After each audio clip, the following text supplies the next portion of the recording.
desde Cartagena, Colombia, sus amigos de la Iglesia Cristiana, la Santa Unción, donde la santidad conviene a la casa del Señor, le invitamos a escuchar esta enseñanza y oramos a Dios para que sean transformados los corazones y preparados para este último gran llamamiento al arrepentimiento. Pedimos a Dios para que les hable con este mensaje y se acerquen más a Él por medio de nuestro Señor y Salvador Jesucristo. Ven y sumérgete en el río de su Espíritu.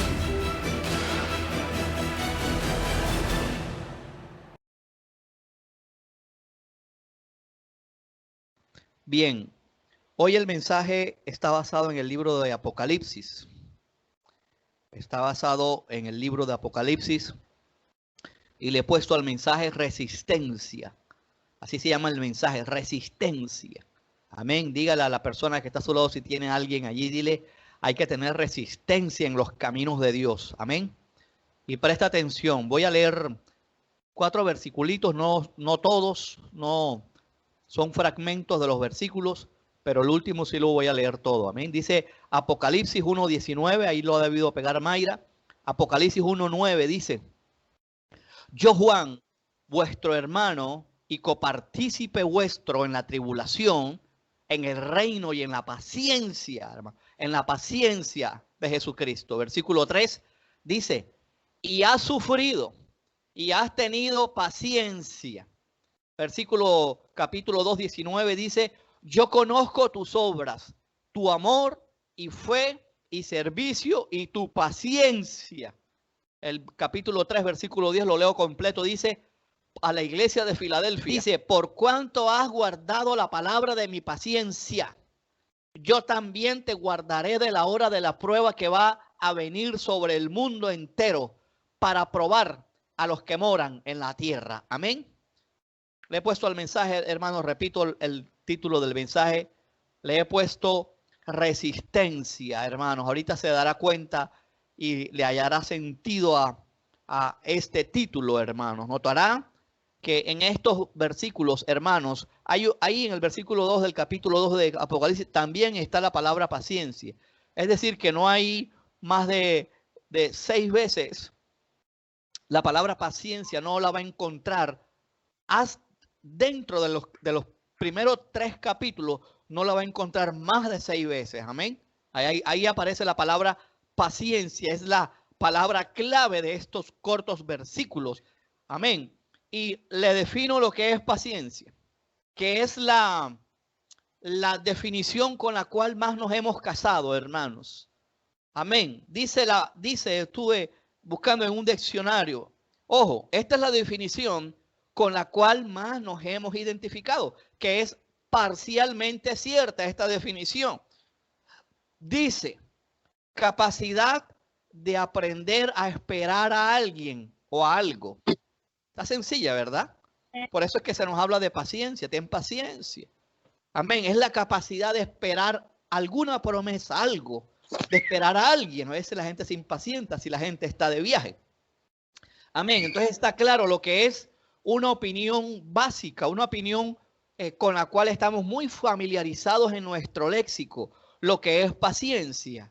Amén. Pero, aquí viene el pero. La palabra paciencia, como está descrita en estos 4 versículos y en el versículo 2 del capítulo 2, o sea, en estos 5 versículos, perdón, había dicho 6, 1, 2, 3, 4, 5, 6, 5 versículos, hermanos, la palabra paciencia en el griego se dice upomonai. Amén, upomonai. Y esta palabra, hermanos, significa, presta atención, hermanos, y creo que esta definición de la palabra paciencia nos hará, hermanos, volar los sesos, hermanos. Perdone si soy brusco ahí, pero dice esta definición. Dice, significado de paciencia es la actitud que lleva al humano a poder soportar contratiempos y dificultades para conseguir algún bien. Amén. Pero me gusta esta definición de paciencia, de esta palabra upomonai.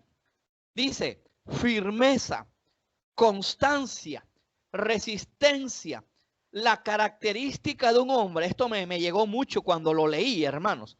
Dice, la característica de un hombre que no se desvía de un propósito deliberado y su lealtad a la fe y a la piedad, ni siquiera por las pruebas y sufrimientos más grandes. Aló, ¿cuántos le llegó esta definición? Les voy a leer de nuevo lo que significa esta palabra paciencia, upomonai. Realmente esta palabra se traduce resistencia. Por eso le puse al mensaje de hoy resistencia. Realmente esta palabra que aparece aquí, hermanos, en estos versículos que acabamos de leer, se ha debido traducir como resistencia.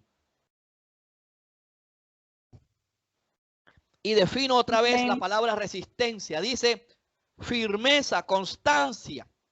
La característica de un hombre que no se desvía de su propósito deliberado y su lealtad a la fe y a la piedad, ni siquiera en las pruebas y sufrimientos más grandes. Alguien con firmeza, aguante y perseverancia. Amén. Así que, independientemente que esta palabra no aparezca en las otras iglesias, solamente en Éfeso y en Filadelfia, independiente a eso, si usted se lee las 7 iglesias del Apocalipsis, lo que nuestro Señor Jesucristo le está diciendo a las 7 iglesias, que no solamente aplicó allá, sino que es una gran lección para todos los tiempos, lo que nuestro Señor y Salvador Jesucristo le está diciendo a la palabra a las iglesias, diga conmigo, es resistencia. Dios mío, creo que esta definición, amados hermanos, es algo que debemos rescatar, hermanos. Y algo que debiéramos, hermanos, tener muy presente en estos tiempos para cultivar lo que es la resistencia. Aunque vengan ríos, eso es resistencia. Nuestro Señor lo habló en Mateo 7. Aunque vengan tempestades, esa casa no cayó porque había sido fundada sobre la obediencia a la palabra de Dios. Amén, sobre la roca. Eso es lo que significa la roca allí, el que oye y la obedece. Amén. Entonces, hermanos, quisiera, hermanos, que estas cortas palabras introductorias, amados hermanos, calen en nuestro corazón, porque es una de las cosas que menos estamos viendo en la iglesia en estos tiempos. La resistencia, el aguante, la lealtad a la palabra de Dios, hermanos, es nuestro propósito. Hemos creído en la palabra de Dios y Jesucristo ni la Biblia dijo que sería fácil. Aunque vengan las pruebas más duras, serían resistencia. Amén. Dice el apóstol Pedro, resistid al diablo y él huirá de vosotros. Dios mío, el diablo anda como león rugientes. ¿Y cómo le vamos a resistir? ¿Sabe lo que es resistir? Es que van a venir embates, te van a golpear fuerte a los demonios, van a venir tentaciones fuertes, hermanos. Y algo, hermanos, que la Biblia dice, hermanos, que van a venir tentaciones de las cuales vamos a resistir hasta la muerte. Así, es decir, hasta nuestras más últimas fuerzas. Y yo creo que mayormente, hermano, un cristiano no está resistiendo hasta la muerte las tentaciones. Y, hermanos, aún, hermanos, hay de acuerdo entre el calvinismo y el arminianismo en que la perseverancia en la fe caracterizará a los salvados. Amén. Entonces, amén, que hoy se ha recalcado la palabra resistencia. Esta cualidad, hermanos, de la última definición, repito, hermano, me gustó esta última definición. Es la característica de un hombre que no se desvía y que es firme y que es leal a su fe y a la piedad, ni siquiera por las pruebas y sufrimientos más grandes. Amén. Entonces, quiero decir que a la iglesia le ha ido bien cuando ha estado bajo persecución. Aló. Repito, a la iglesia de Jesucristo le ha ido muy bien cuando ha estado en persecución. ¿Quiénes lo entendieron? Número uno, la primera iglesia. Esa iglesia del primer siglo. Esa iglesia hasta Juan lo entendió muy bien. Y si usted se lee Hechos capítulo 8, Dios propicia una persecución, la permite a causa de la muerte de Esteban para que por fin obedezcan eso de salir de Jerusalén y hasta los confines de la tierra, porque estaban enconchados en Jerusalén. Y hermanos, Dios permitió la persecución para que el evangelio fuera regado y sacara a la iglesia de la comodidad. Lo entendieron muy bien ellos. ¿Quiénes más lo entendieron? La iglesia posterior a la muerte de Juan, el discípulo amado que escribió Apocalipsis. Es lo que conocemos, ¿verdad? Aunque se dice así, la iglesia primitiva, realmente es la iglesia de los 3 primeros siglos, hermanos.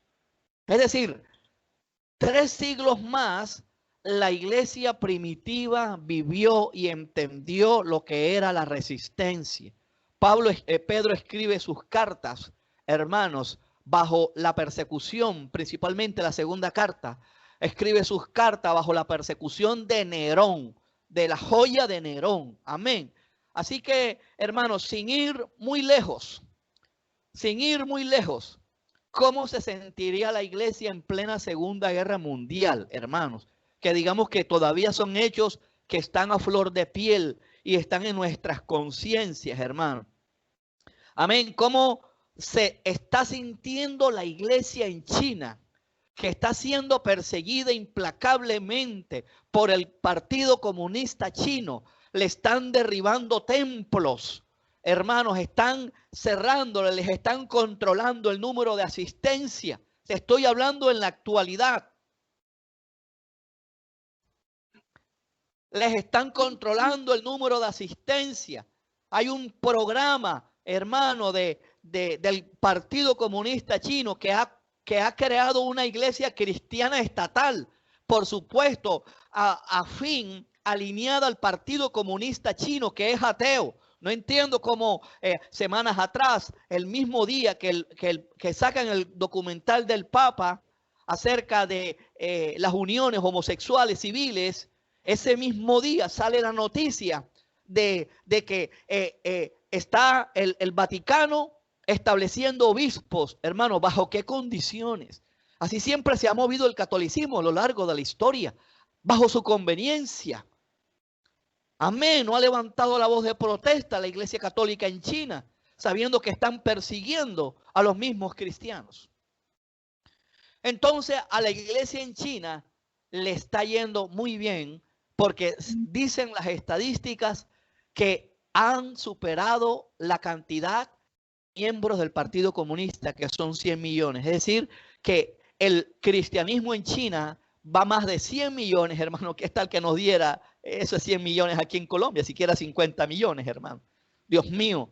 Y creo que Dios va a tener en cuenta a los chinos en el evangelismo mundial, en el avivamiento este último mundial que viene. Entonces, amados hermanos, tenemos ejemplos evidentes en Nigeria. Tribus de los fulanis están masacrando a los cristianos en unión con el terrorismo, en unión con el fundamentalismo extremista, el islamismo extremista, el fundamentalismo islámico. Y en otros países de África también los están masacrando, hermanos. Y bueno, no quiero hablar acerca de los tiempos actuales. Me parece que este presidente Trump ha debido hacer más por los cristianos perseguidos en el mundo. Creo que es una deuda que tuvo. Amén. Entonces, estamos viendo, hermanos, ejemplos fehacientes y en otros lugares de que el cristiano no la tiene fácil, la tiene difícil. Aún en Irán, hermanos, los persiguen. Si hay una reunión, un ejemplo, más de 20, 30 personas las cierran. Amén. Entonces estamos siendo testigos. Estamos siendo testigos de, ayúdeme con el sonido. Estamos siendo testigos de la persecución a los cristianos y que estos, debido a la fe, deben tener resistencia aún en las pruebas más difíciles. Sí, entonces, amados hermanos, a mí me gusta también analizar los hechos actuales.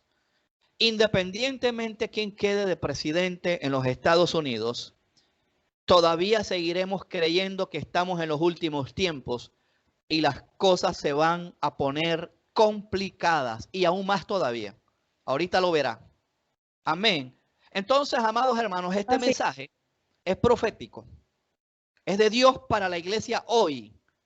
Amén. Creo que, hermanos, sin dármelas de profeta, no soy profeta como el sentido de la gente lo cree, pero soy un profeta ante los ojos de Dios. Por eso choco, hermanos. Choco. Amén. Entonces, para que entienda el ministerio que Dios me ha dado, no para que me diga profeta, no me gustan los títulos así, hermano, pero es un mensaje profético el que predico. Amén. Entonces, sigo diciendo, hermanos, estamos en los últimos tiempos, pero aún, hermanos, quiero que preste atención a esto, que fue parte de lo que Jorge oró. Aún si queda el candidato demócrata, Biden, escucha lo que te voy a decir. Vamos a ver con fuerza el levantamiento del aborto, cosa que se detuvo bajo la presidencia de Trump. Vamos a ver levantado con fuerza la eutanasia, la dosis personal de droga, el movimiento LGBT y la ideología de género. Así que, amados hermanos, perdone si les hago la fiesta a los que estaban felices por el candidato Biden. Este es parte de la plataforma del Partido Demócrata.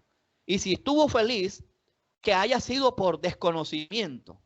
Amén, hermanos, que son totalmente y tienen cosas buenas, como el Partido Republicano también tiene cosas buenas. Perdone, pero necesito hablarle estas cosas vigentes. No es un mensaje político y vamos a hablar de política todo el mensaje, no. Sino que necesitamos, hermanos, ubicarnos en el tiempo y en el espacio. A los cristianos que estaban felices con Biden, les hago la fiesta. No defender a una persona, Dios me guarde, porque sé que el presidente Trump hizo cosas totalmente antagónicas aún al cristianismo. Ojo, estoy hablando de la persona. Y hizo cosas, hermanos, que no son de la dignidad de un presidente.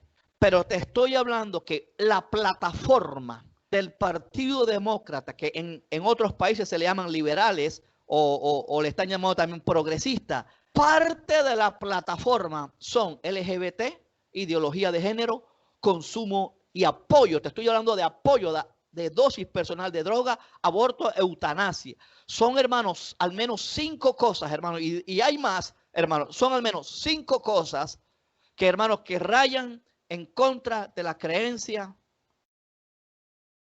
de los cristianos.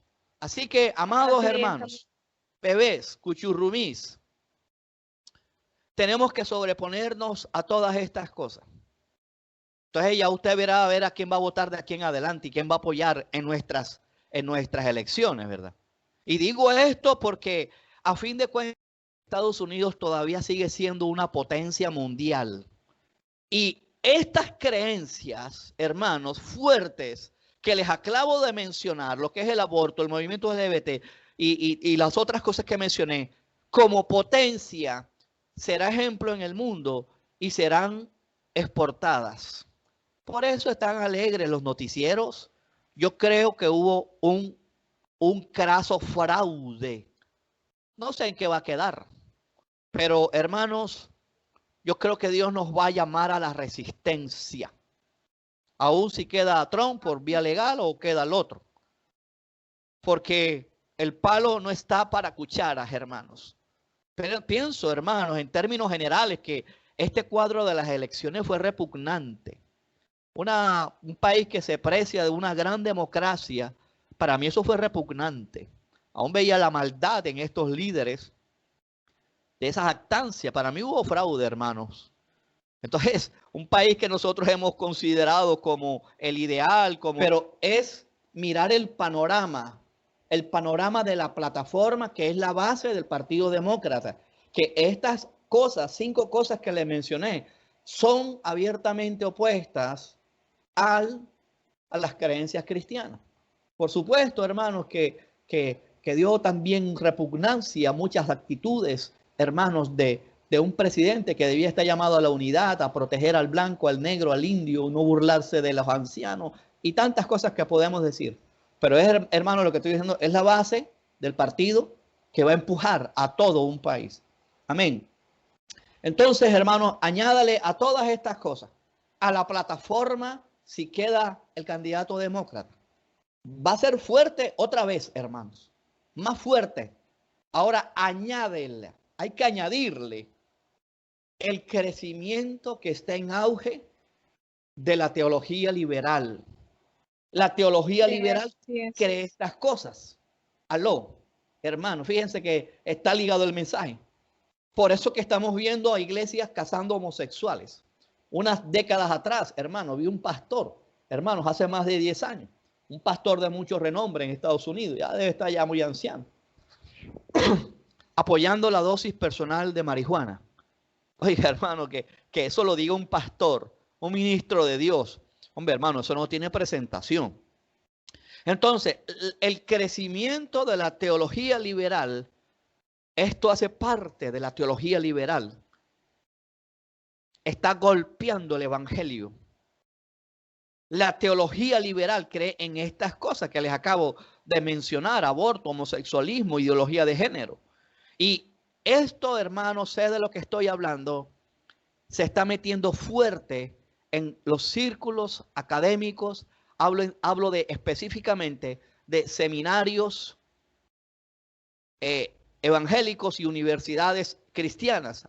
Hablarlo en términos generales, de seminarios cristianos y universidades cristianas. Está calando fuerte esta teología liberal que se está metiendo, hermanos, en estos fuertes 5 aspectos que la iglesia de hoy no debería ser indiferente. Sé de lo que hablo hasta con conocimiento, hermano, aún mejor con experiencia de viva fuente, hermanos. Ahora, hermanos, quiero hacer este paréntesis aquí, hermanos, que todo esto que acabo de decir, hermanos, que sea un llamado a las cosas que se vienen. Hermano, mucha gente, hermano, se va a aflojar. Esto se parte del cuadro de las 10 vírgenes. Se va a aflojar y va a empezar a ser laxo, porque como no le empiezan a dar trabajo por causa de que en la encuesta, no sé, en el formulario, en el examen que te hicieron, tu tendencia era a no aceptar el movimiento entre parejas del mismo sexo, el matrimonio, entonces te van a excluir.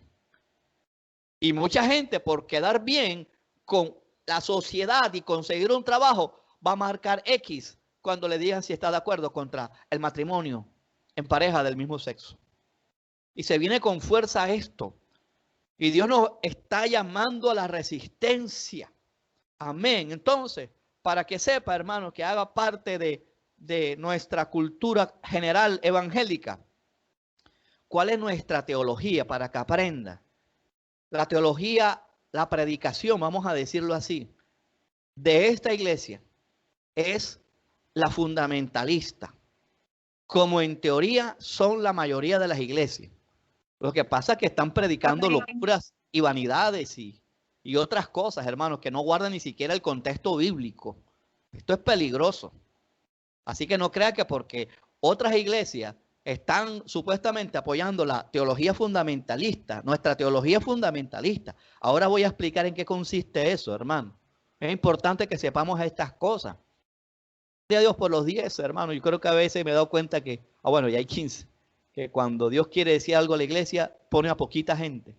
Amén. Entonces, ¿en qué consiste la teología liberal? La fundamentalista.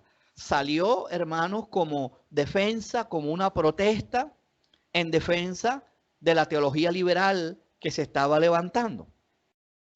Y de paso aprende en qué consiste la teología liberal. Pero la teología fundamentalista la predicación fundamentalista es la que promueve la interpretación literal de los textos. Amén. Nosotros lo hacemos. Por supuesto, hay textos que son simbólicos. Nadie se va a sacar un ojo si el ojo le hace pecar, por supuesto. Eso hasta raya al sentido común. Amén. Entonces, es la que promueve la interpretación de los textos. Amén. Pondré ahora unos ejemplos. La teología fundamentalista es la que promueve la aplicación estricta de los mandamientos de Dios. Amén. La teología fundamentalista es la que cree que la Biblia es la máxima fuente de autoridad y que toda la Biblia es verdad. ¿A usted le parece esto obvio? Pero no es así en la teología liberal. ¿Sabes cómo le llama la teología liberal a la segunda venida de Cristo? ¿Sabes cómo le llama la teología liberal a la Nueva Jerusalén? ¿Sabes cómo le llama la teología liberal a el rapto de la iglesia? Le llama literalmente mitología. Entonces, hablar de que la Biblia es verdad pudiera parecer obvio, pero amados hermanos, la otra cara de la torta quiere decir, hermano, que nos llaman mitológico y de ciencia ficción por creer que Cristo nos espera en las nubes en el arrebatamiento de la iglesia. Por eso, hermanos, hay que predicar con fuerza estas cosas. Primera vez que predico estas cosas, hermano. Así que dele la gloria a Dios, hermano. Es necesario que aprendamos esto. Y bueno, de pronto más adelante predique específicamente. ¿Qué más cree la teología fundamentalista? La divinidad de Cristo. La otra no. La teología fundamentalista cree en el nacimiento virginal de María. La otra teología no. Amén. Fíjese, hermano, que estamos, hermanos, en tiempos que necesitamos conocer a estas cosas. La teología fundamentalista cree que la salvación es por gracia. No exalta el humanismo como la teología liberal. Y muchos cristianos, hermanos, se están prestando para exaltar el humanismo, poniendo en estado frases humanistas que no son ni bíblicas. Amén. ¿Qué cree la teología fundamentalista?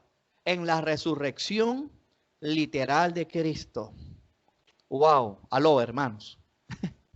Y usted dice, eso es obvio, sí, pero es que la otra teología cree que Cristo murió, no lo dicen abiertamente, pero creen que lo que resucitó fueron los ideales de Cristo que estaban muertos en los discípulos. Y resucitaron los ideales en los discípulos. Esa es toda la resurrección de Cristo, según esa teología. Fíjense, hermanos, que es hasta perversa. Eso mata fe, hermanos. Amén. La teología fundamentalista cree literalmente en la segunda venida de Cristo, en el rapto de la iglesia, y cree en la autenticidad de los milagros de Cristo. Y bueno, no quiero extenderme en estas cosas, pero aplican más lo simbólico a los milagros que la literalidad de los milagros, aunque pueda tener una enseñanza aplicado a nuestra vida. Amén. Entonces, amados hermanos, creo que la teología liberal va a coger fuerza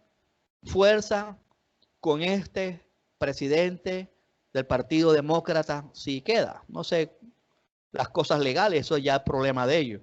Es para que nos ubiquemos, hermanos. Dios nos está haciendo un llamado a la resistencia. Necesitamos saber estas cosas, hermanos, porque va a golpear fuerte la teología liberal, va a golpear fuerte y con fuerza va a golpear en el tema LGBT, en el tema de la ideología de género. Hermano, ¿y dónde está la iglesia que no se forma, que no se prepara, que no escucha la palabra de Dios? Amados hermanos, entonces mi deber es seguir enseñando, predicando, decirle a la gente que se vuelva a Dios, al arrepentimiento. Eso es un mensaje profético. Profético no es, te pongo las manos y te vas a casar con el que está allá en la esquina. Eso no es así, hermano. Esas profecías a veces hasta rayan en la adivinación. Analiza el mensaje de los profetas del Antiguo Testamento. Era gente que sufría lo que Dios sufría. Y Dios le daba el mensaje y se lo decía. Le decían, vuélvanse, arrepiéntanse, están haciendo mal las cosas. Rey, no salgas a la guerra, cógela suave. Era como un contrapeso de los reyes. Amén. Y ya si querían permanecer, hermano, es que Dios ya les predecía el futuro. Si no se arrepienten y se vuelven, van a venir los babilónicos y se los van a llevar extraditados. Eso ya era lo último. Pero el mensaje profético era Dios llamándoles al arrepentimiento. Entonces, conforme los tiempos finales, amados hermanos, se están acercando, las cosas se pueden ir más apretadas. ¿Aló? Te hago una pregunta, Mayra. Amén. Conecta el micrófono. ¿A qué hora se ponen los buses más difíciles? ¿A qué hora se llenan más? A las horas pico, 6 de la tarde. Pico, a las horas que sale la gente de las empresas. Mientras tanto, tú lo coges a las 3, a las 4, eso está vacío. Entonces la gente se empieza a meter y al Transcaribe que le cabe, por ejemplo, un ejemplo, 100 personas, le meten 200. ¿Por qué? Porque ya era la hora última para salir del trabajo. Y así pasa, hermano. Pongo este ejemplo porque nos estamos acercando a los últimos tiempos y las cosas se van a poner difíciles. Y la teología liberal no cree esto, cree que el hombre es el que va a traer al reino de Dios y que la bondad del hombre y el trabajo del hombre va a traer el reino de Dios. Hay muchos predicadores ahí, hermanos, en videos en YouTube y la iglesia está creyendo más y escuchando más a esa basura que la predicación del pastor Juanito, el de Cartagena. Gloria a Dios, amén. Te vas a poner cabezón, que no sabe ni qué es teología liberal contemporánea, ni qué es teología fundamentalista. Y eso que no le hablo de la contemporánea, que es más peluda todavía. Entonces, amados hermanos, ojo con las cosas que están pasando, con las falsas seducciones a ministerios. No sé por qué Dios me ha inquietado a decir esto. Ojo con esas cosas. Entonces tenemos que tener claro que las cosas, hermanos, estas cosas del versículo 10, pégalo nuevamente, solo el versículo 10, Mayra. Se la dijo a la iglesia de Filadelfia. La iglesia que Jesús no le hizo ningún reproche. Dios mío.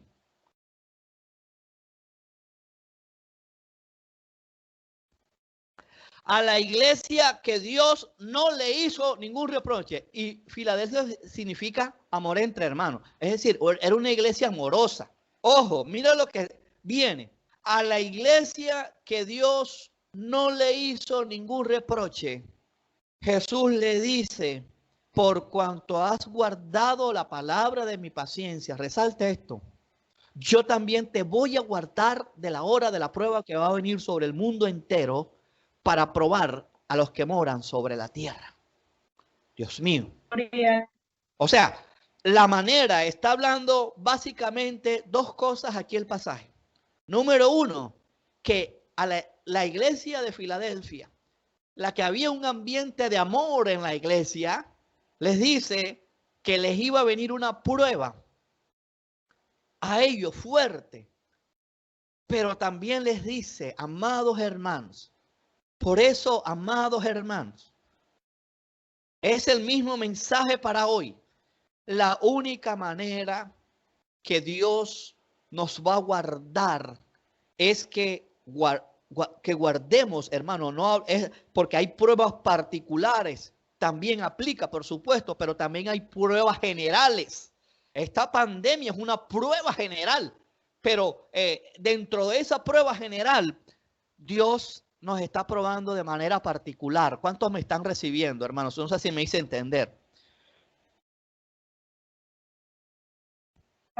Amén. Entonces, Dios le dice que la única manera de aprobar, de soportar esa prueba, era estar aferrados a la palabra de Dios, de estar aferrados a la palabra que los iba a hacer resistir. Dice la palabra de mi uponeo, hupomonai, creo que se dice así, upomonai, la palabra de mi resistencia. Yo no sé, a mí me ministró esto cuando lo entendí así, reemplazando resistencia con paciencia.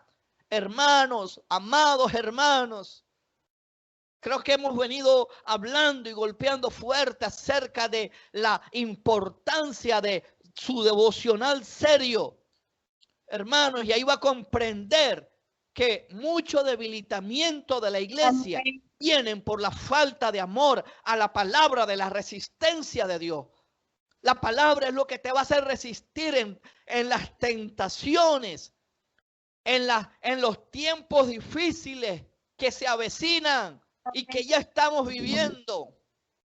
Amén, gloria a Dios. Dios mío, por eso, bebé hermoso, cuchurrumí bello, es importante que leas la Biblia, que la medites y la guardes en tu corazón. Esto que estoy hablando de la teología fundamentalista es lo que nos va a hacer soportar las pruebas, porque te vas a llenar de la palabra, de la paciencia de Dios. Y aunque vengan ríos y se levanten los matrimonios y protesten frente a la iglesia y se desnuden las feministas de fe, hermanos, vamos a soportar porque Dios tiene cuidado de la iglesia. Seamos, hermanos, consecuentes con todo esto, hermanos. Les diré 3 cosas que Dios me dijo para esta iglesia y para la gente que quiera escuchar. Les diré 3 cosas en el nombre de Jesús. En el nombre de Jesús. Vamos a ver cuántos nuevos hay aquí, hermanos. Bueno, Angélica, te conectaste ayer también. Dios, sé que te está hablando. Creo que sería ella la única. Y los demás también son nuevos. Ahora les diré por qué. La señora Toribia es nueva. De resto, todos son viejos. Les diré 3 cosas de parte de Dios, amados hermanos. 3 cosas. 1. Y esto aplica para los nuevos en el evangelio, como la señora Toribia, el señor Edinson, no sé si está escuchando, Brenda, allá en Morroa, Angélica. Esto aplica para los nuevos en el evangelio. Y esto aplica para los cristianos nuevos. Y traduzco a los cristianos que les gusta cogerla suave, que son K8, que se congregan cada 8 días. A los cristianos que no tienen compromiso y creen que mientras menos se congreguen y menos le fastidie el pastor Juanito, mejor. Esos son los cristianos nuevos.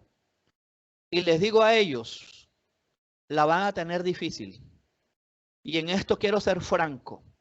Esta clase de cristiano sí que la van a tener difícil.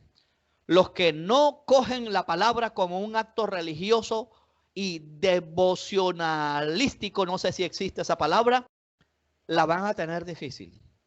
Quiero, hermanos, ser franco con esto. Otros me tildarán de fatalista, no me interesa. Creo en la segunda venida de Cristo y creo que el rapto de la iglesia está cerca. Este es un mensaje de consagración, no es fatalista. Esto es un mensaje de empuje. Amados hermanos, vienen tiempos difíciles. Y les diré 3 cosas. Número 1, el carácter cristiano será probado. El carácter cristiano será probado. Y serán salvos los aprobados. Acuérdese de las 10 vírgenes. Dios va a ir poniendo un colador a ver cuáles son las vírgenes preparadas, hermanos, y permitirá que caiga la noche. Permitirá que caiga la noche, porque todas cabecearon antes de la llegada del esposo. Pero quienes se despertaron eran las vírgenes prudentes. Las que no están preparadas se quedarán. Y el esposo les dirá, déjenla en las tinieblas de allá afuera. Allá será el llanto y crujir de dientes. Es muy serio la salvación, hermanos. La teología liberal dice que la salvación es liberar a la gente de la opresión política. Y repito, no podemos ser indiferentes a eso. Nos debe indignar el robo, la corrupción y la rapiña. Pero hermano, liberar a la gente de la opresión política y de la pobreza no salva.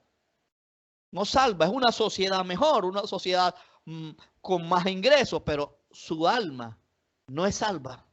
¿Y de qué le sirve al hombre ganar al mundo entero si se pierde a sí mismo? Número 1, el carácter de los cristianos será probado. Número 2, pidámosle perdón a Dios.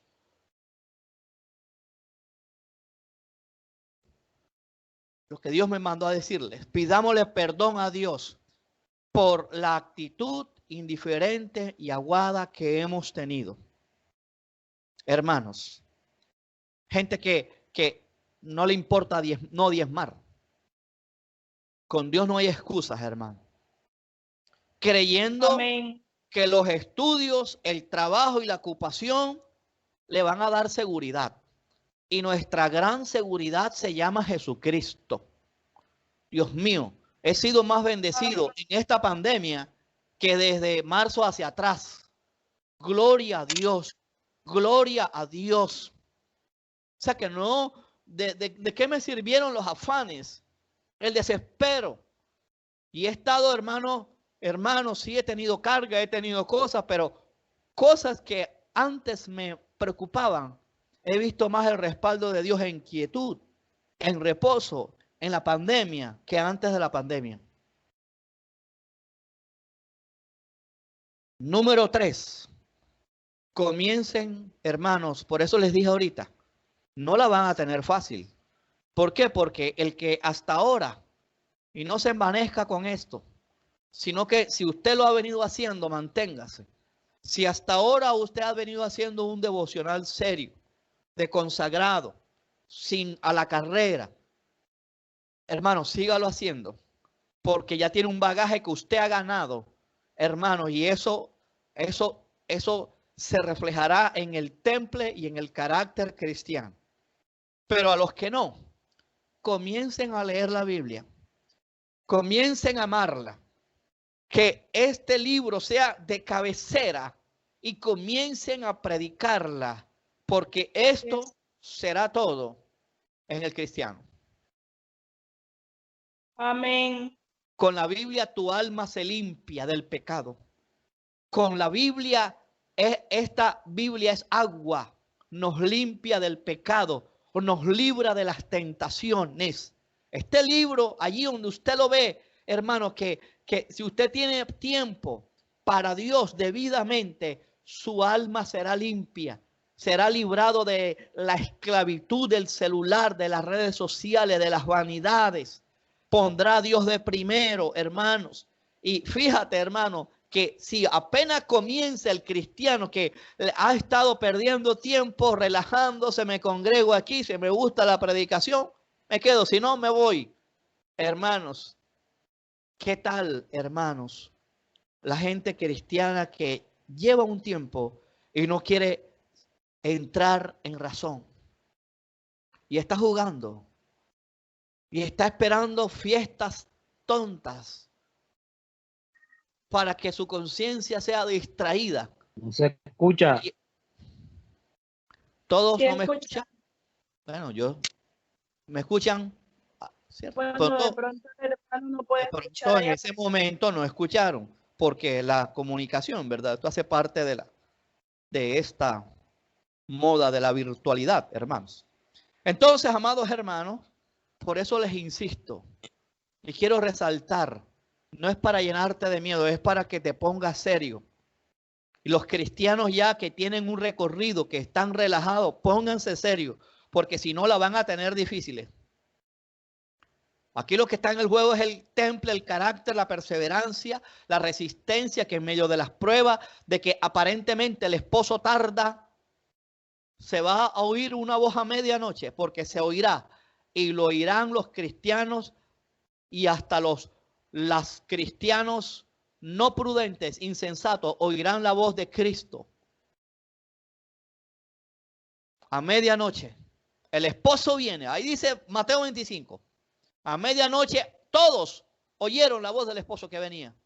Y esto no es mitológico. Esto no es de ficción. Yo creo en la palabra de Dios, hermano. Cristo lo prometió. Que Él vendría Y va a venir, hermanos, sin importarle que las condiciones sociales y laborales estén óptimas. Eso es lo que cree la teología liberal. Que el hombre tiene primero que liberarse y establecer el reino aquí económico, social y de justicia, porque si no, Cristo no viene. No, eso es mentiras de Satanás. Cristo vendrá. Antes habrá más desorden, habrá más injusticia, habrá opresión por parte del anticristo. Esto que se viene, hermano, son movimientos, hermanos, telúricos de la segunda venida de Cristo. Se reorganizará la economía y el anticristo basará en la economía, su gobierno en la economía, entre paréntesis, en la política y en la religión tradicional. Esas dos cosas marcarán, según Apocalipsis 13, economía y religión. Entonces, hay gente que está más inclinada, hermano, y yo lo veo con mucha tristeza, a poner mensajes humanistas que antes la palabra de Dios. Gloria a Dios. Entonces, les digo esas tres cosas que acabo de decir, que a algunos les parecerá simple, pero es la palabra de la paciencia de Dios. Es la palabra de la resistencia, la de Dios, la que nos va a ayudar a tener paz y a creerle a Él y a perseverar en nuestras creencias en los momentos difíciles. Repito, ya sea que venga de manera particular o ya sea que venga de manera general.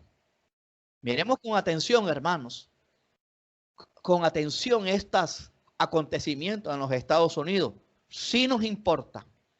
Sí nos importa. Como potencia mundial nos importa. Porque lo que está detrás de todo esto son fuerzas antagónicas. Fuerzas antagónicas al pueblo de Dios que se están levantando para dañar a muchos. Muchos se levantarán, se despertarán a favor de toda esta inmundicia sexual de las drogas. Y se condenarán. Y si desobedecen la palabra de Dios, se condenarán. La palabra de la paciencia de Dios, si la desobedecen, se condenará.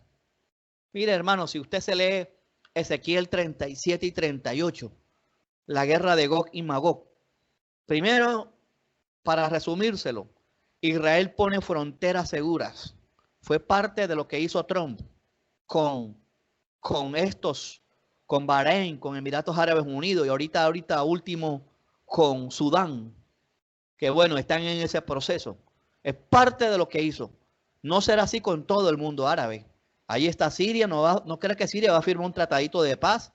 Siria va a querer los altos del Golán. Irán le tiene odio a Israel, que si tienen armas nucleares hace rato Israel hubiera desaparecido del mapa. Entonces, mis amados hermanos, si usted se lee Ezequiel 37 y 38, usted ve que nadie defiende a Israel. Nadie. Nadie. Ahí no está nadie ayudando. Es Dios mismo interviniendo, hermano. Yo quisiera ver ese milagro. No sería fácil, ¿verdad? Porque sería hasta tenebroso. No sé, no tengo para decirle si ya estaremos arrebatados. No sé, pero en lo personal a mí me gustaría ver ese milagro de la intervención de Dios. Y que el rato sea después, ¿no? Pero antes de los juicios. Pero sí me gustaría ver esto, que esté ahí en Ezequiel, verlo con mis ojos, ver el poder de Dios de que esto es verdad. Entonces no hay nadie defendiendo a Israel, como lo hizo el presidente Trump. Y estos gobiernos de izquierda le van a empezar a dar la espalda a Israel, para que no esté tan alegre de lo que acabamos de leer. Les hago la fiesta, pero piense bíblicamente. No estamos defendiendo la excelencia de Trump, pero hermanos, vienen cosas, hermanos, que va a jalonar este presidente si queda electo Biden, y son tiempos proféticos. Y no le va a dar el apoyo, no digo que él es el que va a hacer, el que él no le dé apoyo, pero va a ser como algo que se va escalonando. Entonces, Estados Unidos, si no aparece allí, hermano, qué extraño que una potencia tan grande no aparezca en la Biblia, pero no importa. Ha habido imperios que sí están allá, que sí aparecieron. Entonces, ¿a dónde quiero llegar con esto, amados hermanos? Que Estados Unidos se aproxima al debacle moral, al debacle más de lo que está, social. Ya lo estamos viendo. Al debacle político, cultural, ya lo estamos viendo.